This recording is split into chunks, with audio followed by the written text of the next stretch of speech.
A crise política está impactando muito a economia? O impacto é muito forte.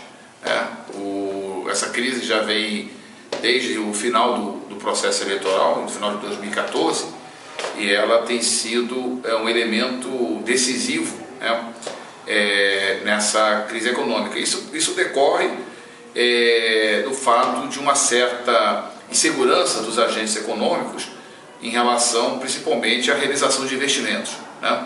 É como se fosse uma ciranda. As dificuldades econômicas existentes, elas estimularam a crise política, e de outro lado a crise política realimenta a crise econômica. Então eu diria que sem uma resolução desse impasse político, a gente dificilmente vai encontrar uma alternativa para retomar o crescimento econômico. Fica até difícil fazer uma previsão. Fica difícil, porque no início de 2015 já estava mais ou menos claro que teria uma dificuldade muito grande por conta exatamente dos problemas fiscais, mas havia uma expectativa que em 2016 já poderia haver uma retomada do crescimento. Só que essa crise, a crise política perdurou durante todo o ano de 2015 e já tomou todo esse primeiro trimestre do ano. E já se dá o ano de 2016 como perdido e a perspectiva de uma pequena retomada em 2017. Mas se essa crise não se resolve, provavelmente a gente vai ter também um ano de dificuldade econômica em 2017. Então, a rigor, a resolução dos problemas econômicos depende da solução na área política. Vamos ter que esperar as eleições de 2018? Possivelmente, porque mesmo que aconteça o afastamento da atual presidente, os problemas políticos não vão estar resolvidos. A gente sabe que a base política da atual presidente vai, evidentemente, ir para uma posição de oposição ao governo que a substituiria, que seria o presidente Temer. O Brasil inteiro tem acompanhado esse conflito entre a presidência e a vice-presidência. Então, evidentemente que também não vai haver tranquilidade para um possível governo Temer. Então, eu acredito que num caso ou no outro, ou seja, com impeachment ou sem impeachment, a gente ainda vai até o final do ano sem a solução política aqui no país. E o papel dos economistas?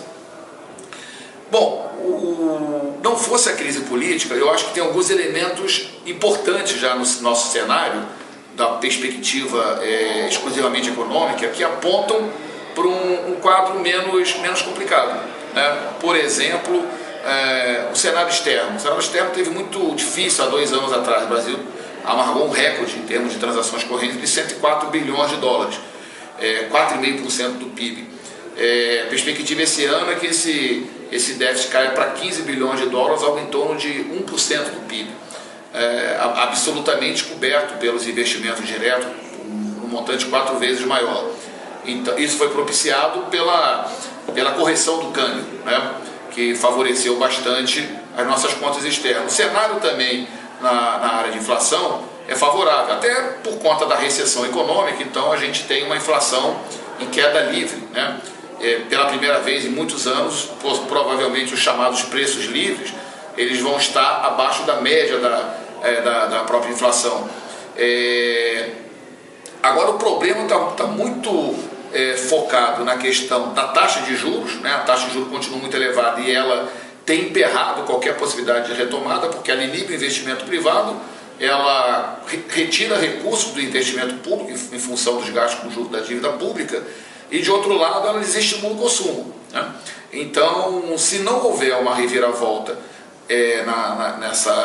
na política monetária, vai ser muito difícil pensar em retomar o crescimento. E de outro lado, ela também impacta o quadro fiscal. O que está acontecendo?